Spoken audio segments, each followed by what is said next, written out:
Olá para você que nos ouve pela Rádio Defensoria. Eu sou Adriana Carla, nós estamos aqui para mais uma edição do Entrevistas DPE, como sempre, trazendo muita informação para deixar você sempre muito bem informado. Hoje o assunto que eu trago, nós vamos falar sobre o prazo está chegando ao final, é até o dia 30 de maio. Milhões de brasileiros precisam declarar o imposto de renda. Então, se liga aí que a conversa vai ser com a contadora Ana Carine, que vai nos prestar aí todos os esclarecimentos, tudo sobre o que você precisa saber para não cair na malha fina e muito mais, hein? Então fica ligado, já estou com ela aqui de frente para mim. Ana Carine, seja muito bem-vinda ao Entrevistas DPE. Muito obrigada, é um prazer estar aqui. Prazer é todo nosso em te receber e agradecer desde já por você ter disponibilizado parte do seu tempo para estar aqui prestando essas informações para os nossos seguidores, que toda informação é muito bem-vinda, né? Com certeza. Já serviu aqui no nosso estúdio, a gente já está sabendo aí das coisas, como proceder. Então, muitas pessoas ainda têm dúvidas básicas, né? Como é que você explicaria de forma simples o que é o imposto de renda e qual é o seu papel na sociedade? Bom, a dúvida é constante porque as pessoas têm muito medo quando se fala em Receita Federal, Isso. né? Mas, assim, é a soma de tudo que você recebeu. Muitas dúvidas sobre os múltiplos vínculos. Você trabalha em vários lugares, eu preciso declarar, porque lá eu só recebo um salário mínimo. Mas aí, quando você soma o outro vínculo, dá obrigatoriedade. Então, a soma de tudo que você recebe durante o ano é o que te obriga a declarar. Se você recebeu em um montante, em um único mês, R$5.000, eu sou obrigada a declarar porque eu recebi em um único mês, mas durante todo o ano, quanto você recebeu? Somou 33 mil? Se não tiver somado, não é obrigado, mas existem outras particularidades para estar obrigado ou não. Quem faz investimento em bolsa de valores, quem recebeu verba isenta, a gente tem muitos precatórios, né, no estado. E se essa verba era isenta, mas é acima de 200 mil, eu também sou obrigada a declarar. Então, você tem que ver se você está dentro das obrigatoriedades. Mas o básico é a soma do que você recebeu do fruto do seu trabalho. Eu trabalhei, que é os rendimentos que a gente chama de tributáveis, né? Eu trabalhei, isso. Eu recebi, eu preciso declarar ou não? Quanto foi esse valor? Basicamente, essa é a premissa. Tem que ver se não chegou no teto, se não ultrapassou o teto, qual é a quantia X, como é que eu devo, quando é que eu posso estar declarando, quando não é preciso, a questão da isenção também. Então, fala pra gente, a declaração ela costuma gerar aí muito medo e confusão, né? O pessoal tem que estar mesmo procurando um profissional, porque, enfim, às vezes lidar sozinho com isso não é todo mundo que lida. E o que você diria para quem vai declarar pela primeira vez? Quem vai declarar pela primeira vez, é importante procurar um profissional. Você consegue fazer sua declaração sozinho? Consegue. A Receita tem vários aplicativos que te dão orientações, tem manuais que te dão orientações. Mas um profissional, ele vai te orientar quais são os documentos que realmente você é obrigado, quem recebe pensão, quem paga pensão, tá? Porque agora a pensão, desde 2018, a pensão ela é isenta. Então, você tem que ter todos esses procedimentos para saber o que declarar. O principal é procurar um profissional que te atenda, né, de acordo com as tuas necessidades. Eu posso declarar só? Pode. Mas, assim, procurar um profissional também que ele te dê uma orientação o que está dentro da tua obrigatoriedade. Porque nem sempre você recebeu e você está obrigado. Né? Então, o primeiro passo, juntar a documentação. Qual a documentação que eu preciso? Bancos, as movimentações do banco. Eu preciso pegar o extrato? Não, mas todo banco tem um resuminho que ele te dá lá, informe de rendimentos. E lá no próprio aplicativo, no celular, tá tudo hoje na palma da mão, né? Tudo hoje tem aplicativo. Aplicativo do banco, você consegue pegar o informe de rendimentos. Despesas médicas, hoje, tá tudo pelo Gov. O principal, você tem a senha Gov e você consegue fazer todo o restante de uma forma mais fácil. Comprei uma casa, comprei um imóvel, tenho um terreno, comprei um veículo e todas as informações têm que estar lá. Financiei uma casa, Tem muita dúvida, né? Financiei a casa, o que é que eu declaro? Eu declaro financiamento ou declaro o valor da casa? Então, tem um informe de rendimentos do financiamento da casa. A gente orienta, o que é orientado é declarar a casa e dentro das informações da casa, você colocar como foi que foi adquirido. Se foi financiado, qual o número desse contrato, quantas parcelas. Quanto mais detalhado vocês têm essas informações, melhor. Muito bem. A Receita Federal ela estabeleceu novos limites, né, de obrigatoriedade este ano. E o que mudou em 2025? Como é que isso afeta quem precisa declarar?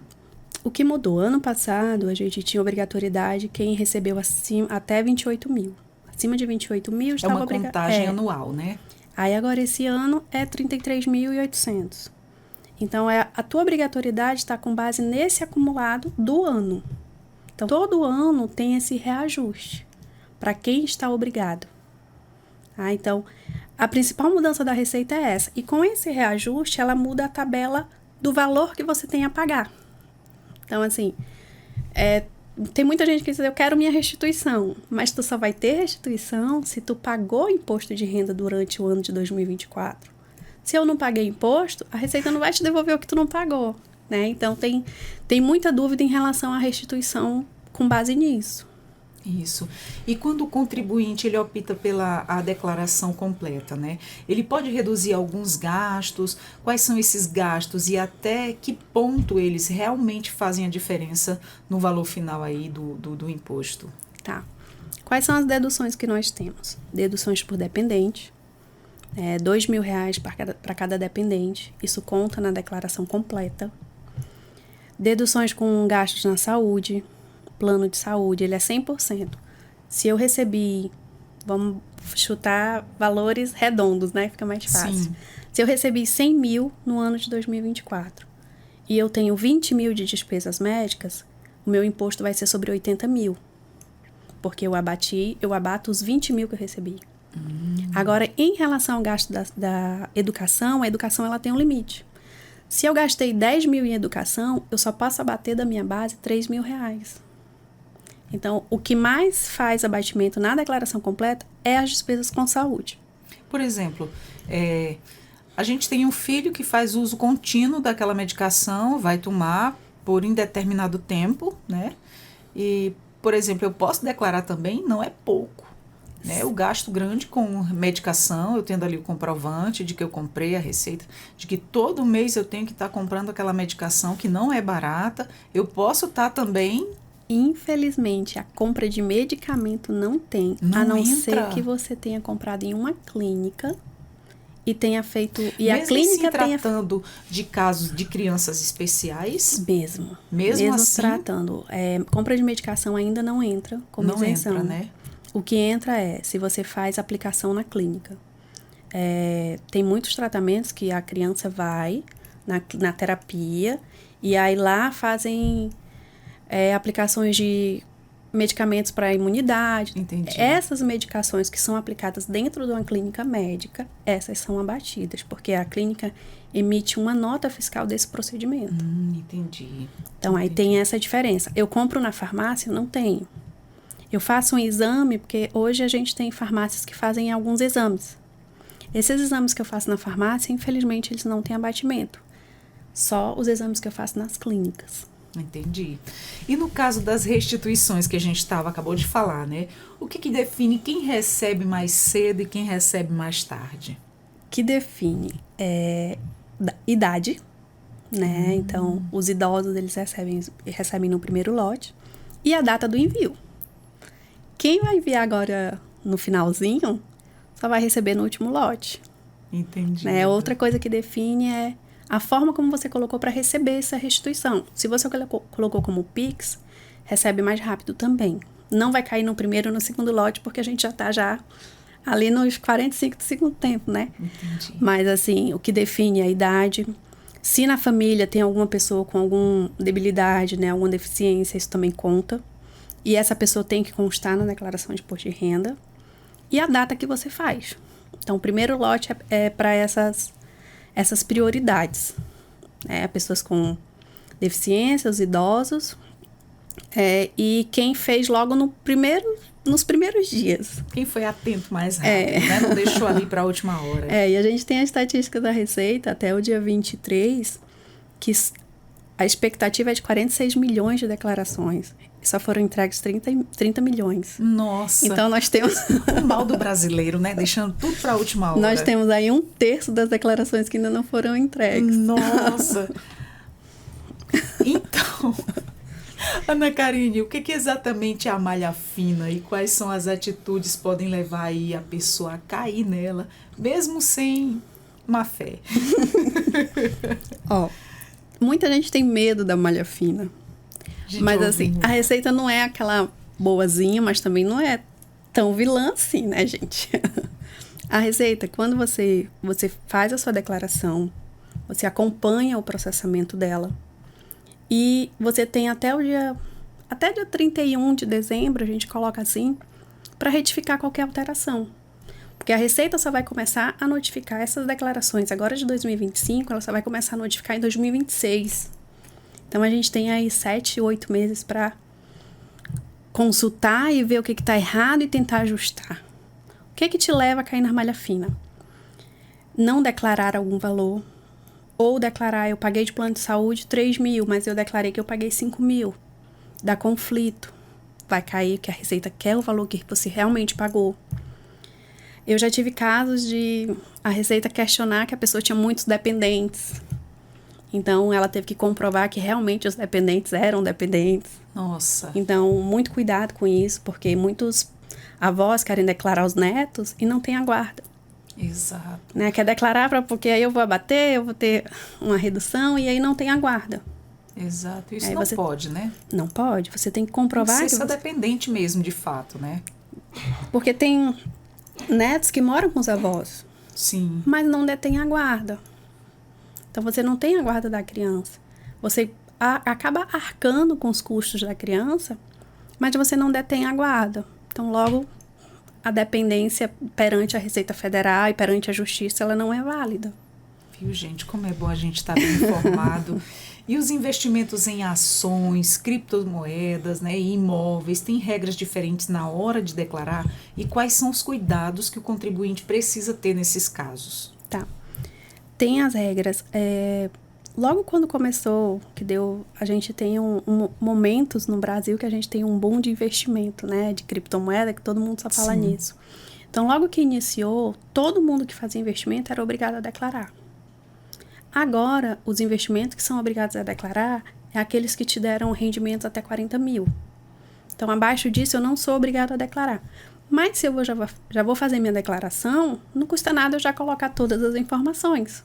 Claro. Então, fiz investimento em bolsa de valores, fiz investimento no exterior, já declara, já coloca aquele valor daqueles ganhos, aqueles juros que gira, né? Os juros de capital que tem. E o banco ao qual você faz o investimento, ele já te dá todas essas informações. Tudo no informe de rendimentos que você pega do banco. Os imóveis. Quando os imóveis, eu tenho a obrigatoriedade de declarar se eu tiver imóveis acima de 800 mil. Só que não é um imóvel, é a soma deles. Então, se eu tenho bens que totalizam isso, eu preciso declarar também. Exato. Aqui, e muitas pessoas elas não sabem disso, né? Que devem declarar bens como carros antigos, né? Terrenos ou mesmo as contas conjuntas, né? E quais são as orientações nesses casos?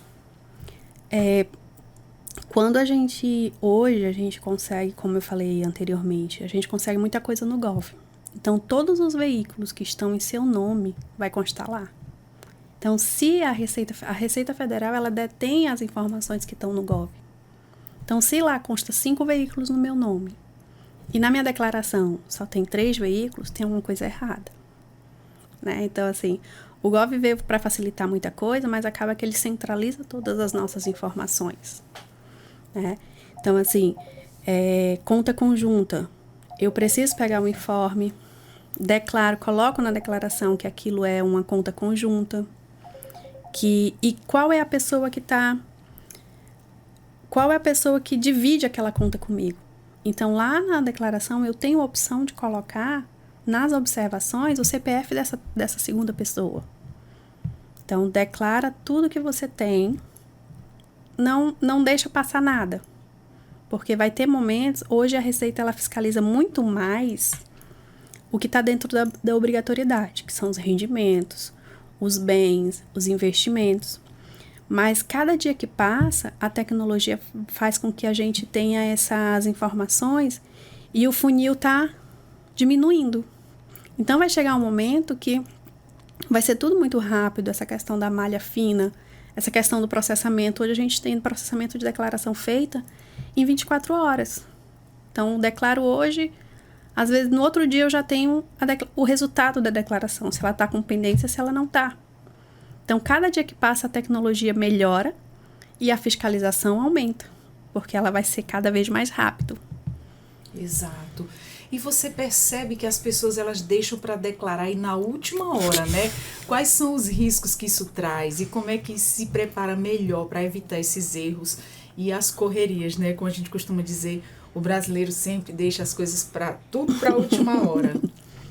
O principal risco disso é você declarar de uma forma que não vai ser benéfico para você. Quando você declara antecipadamente, você consegue fazer uma análise da declaração. Se vai ser mais viável fazer simples, se vai ser mais viável fazer completa. Arrecadar essa questão desses documentos para ver se todos estão lá declarados. Então, eu declarar em cima da hora, corre o risco de eu deixar de declarar algo e cair na malha. Porque se eu deixar de declarar um rendimento que eu recebi, como que funciona a questão da declaração completa e a declaração simples? Na declaração simplificada, a Receita ela já me dá pré-definido quanto que ela vai abater do meu imposto. E na declaração completa é com base nas minhas despesas. Então, se eu declarei, fui lá, fiz de última hora, e quando eu fiz de última hora, eu acho que o melhor para mim é a simplificada, e faço a simplificada. Aí eu estou pagando menos imposto. Só que quando eu fui levantar todos os documentos que eu tenho, todas as despesas, passou do prazo e eu vi que o melhor seria completo. Eu não consigo mais retificar. Eu vou continuar pela simplificada, uma coisa que não foi benéfico para o meu CPF, não foi benéfico para o meu bolso, e eu vou ter que manter a simplificada e terminar de pagar ela ou receber a restituição nela. Exato. E no caso de autônomos, né, ou trabalhadores informais, o que eles devem observar para cumprir corretamente aí com as suas obrigações? Que a gente estava citando anteriormente a questão do MEI, né? Uhum. Porque às vezes a pessoa tem contratos diferentes, no caso, o MEI, CLT, o trabalho em outra empresa, e aí como é que procede? Até então, às vezes a gente não sabe que, às vezes, se só daquele outro serviço que você tem, se soma, né? E eu não sabia disso também, e você esclareceu aí as minhas dúvidas, mas vamos falar nisso também para quem está aí nos acompanhando e também tirar as suas dúvidas, né, em relação a isso. Primeiro passo. Quem é autônomo, que não tem MEI, não tem CLT, nada, quem é autônomo é obrigado a pagar mensalmente o INSS. Então, não é uma contribuição opcional, ela é compulsória. Sou autônomo, eu tenho que pagar o INSS, pelo menos com o salário mínimo. Que hoje, a contribuição do INSS, ela está variando de R$ 167 a R$ 320. Então, o primeiro passo é esse. Sou autônomo, tenho que pagar INSS. Então, a primeira coisa que eu tenho que me atentar. Se eu sou autônomo e eu vejo que é viável eu abrir um MEI, eu abri o MEI, então eu já estou recolhendo INSS pela taxa que eu pago do MEI. E aí eu tenho que ver dentro dessa obrigatoriedade quanto foi que o meu MEI faturou no ano de 2024. Porque a declaração do MEI ela é obrigatória. Mas a declaração da pessoa física que tem um MEI, ela não é obrigatória, a não ser que ele se enquadre dentro de uma dessas regras da declaração do imposto de renda. O que a gente orienta? Orienta que todos façam, porque quando eu faço a minha declaração de imposto de renda, eu estou ali levantando provas e tendo uma comprovação de quanto eu recebo. Tá? Mas é importante que o MEI ele tenha o controle de quanto ele recebe e de qual é a despesa dele mensal sobre aquele serviço. para que ele faça a declaração de forma mais assertiva, de forma correta. Entendi. E o que muda na vida de quem deixa de declarar ou faz a declaração com informações incorretas, mesmo que por engano? O que muda? É muito comum a gente ver pessoas com restrição no CPF ou CPF bloqueado, porque eu estava dentro da obrigatoriedade da declaração e eu não declarei. Então, e agora está sendo mais rápido, né? Antes a gente conseguia essa pendência só com 2 anos. 2 anos depois que eu estava obrigada a declarar, que a Receita me notificou. Agora não, ela já, no ano seguinte, ela já bloqueia teu CPF. E aí, quando ela bloqueia, os teus acessos ao banco, tudo vai ser bloqueado. Complica, então, olha. Então, se estou obrigada a declarar e não declarei, não se enganem. Se a Receita sabe que 46 milhões vão entregar, nossa, ela sabe quais são as pessoas que vão entregar. Sabe tudo, né? Mas está esperando ali que você fale, é verdade. Exatamente. E para quem perdeu o prazo ou percebeu que aconteceu um erro, quais são os caminhos possíveis, né, para regularizar a situação sem maiores prejuízos? Para quem perdeu o prazo, tem uma multa mínima que se paga, né? Fiz após o prazo, eu pago uma multa de R$165. Então, perdeu o prazo. A partir do dia 31, já é com multa. Mais dinheiro. Nossa, gente, a gente não escapa de tanta dívida, de tanto pagamento. Nossa. A partir do dia 31 já tem multa. Mas aí eu fiz a declaração, fiz ali de qualquer jeito para poder pegar o prazo, não pagar multa e observei que tem uma coisa errada. Eu posso retificar. Eu consigo retificar até 3 vezes sem pedir autorização da Receita. Depois dessa quantidade de 3, aí você tem que pedir para a Receita justificar por que você tá alterando a sua declaração novamente. Aí, dependendo das condições, a Receita te autoriza ou não. Ótimo. Belos esclarecimentos, porque olha só, é assim, a gente tem muita dúvida em relação a isso, né? Mesmo para muita gente que já faça isso aí há bastante tempo, pessoas que ainda não conseguem fazer sozinha, mesmo tendo todas essas facilidades hoje, como você disse, na palma da mão, mas nem todo mundo está apto ali, né? E tem medo de fazer alguma coisa errada sozinho, porque é assim, uma coisa muito séria. Então, muita gente prefere, tem seu contador certo ali, já vai procurar, já para fazer. E o recado final, para não perder o prazo, né? Fala pra gente até que dia, para não congestionar tudo, pessoal deixando tudo pro último dia. Olha, nós temos um grande problema de internet. Sim, então, infelizmente. Pelo amor de Deus, não deixem tudo pro dia 30 de maio. Façam o quanto antes. Procurem, quando for procurar um profissional, procure alguém que realmente você confie, que a relação entre cliente e contador tem que ser uma relação de confiança. Sim, claro. Então, procure uma pessoa que realmente você confie, que vai fazer um bom trabalho para você, porque um erro na sua declaração de imposto de renda pode lhe prejudicar. Sim, com certeza. Um valor que era para você pagar 3 mil pode virar 16, pode virar 20 mil. Nossa, isso é muito sério. Por isso que muitas pessoas têm medo de fazer sozinha, né? Medo de cometer algum erro e vir a passar por isso. Então tem que ter muito esse cuidado e não deixem para a última hora, pelo amor de Deus. Vai até quando mesmo? Até dia 30 de maio. Até dia 30 de maio, hein, gente? Não vamos deixar para a última hora. Se não consegue sozinho, procura um profissional habilitado para isso. Então, não deixa ali para aquele último dia. Vai que a internet cai e você fica na mão e aí já viu, né? Então, compartilhe essa informação da nossa Rádio Defensoria. Nós estamos no YouTube, Deezer e Spotify, sempre com muita informação para você. Ana Karine, muito obrigada. Prazer. Por ter disponibilizado seu tempo, ter prestado aí todas essas informações valiosíssimas para o nosso dia a dia. Então, porque a reta final para a entrega do imposto de renda, hein? 2025 vai até sexta, dia 30 de maio. Então, não esquece, não deixa para o último dia. Vai que a internet cai e você fica na mão. E vai pagar mais uma multa de R$160. Já pensou, gente? Vamos ficando por aqui. Compartilha a informação. Eu sou a Adriana Carla e até o próximo Entrevistas DPE. Tchau, tchau.